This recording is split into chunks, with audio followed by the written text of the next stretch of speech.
অনেক রাতে যখন বিরিয়ানি খেতে মন চায় তখন কি করি, তাও আবার আমার ছোটো ভাইয়ের আবদার। তো যাই হোক, করতে তো হবেই। ঘরে অনেক কিছু ছিল না, তারপরও যেভাবে পেরেছি আলহামদুলিল্লাহ খুবই ভালো হয়েছে। আসসালামু আলাইকুম, সবাই কেমন আছেন? আশা করছি সবাই ভালো আছেন। জোনাকি ফুটে সবাইকে স্বাগত। তো আজকে আমি আপনাদের সাথে শেয়ার করব চিকেন বিরিয়ানি। প্রথমে আমি ব্রেস্তাটা ভেজে নিয়েছি, আর এই তেলেই আমি এখন মুরগিটা ভুনা করব বিরিয়ানির জন্য।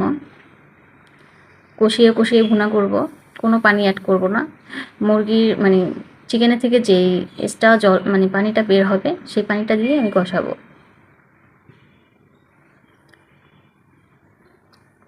পেঁয়াজটা হালকা ভাজা হয়ে গেলে দিয়ে দিলাম আমি লবণ পরিমাণ মতো, আর দেখতেই পাচ্ছেন কী কী দিয়েছি।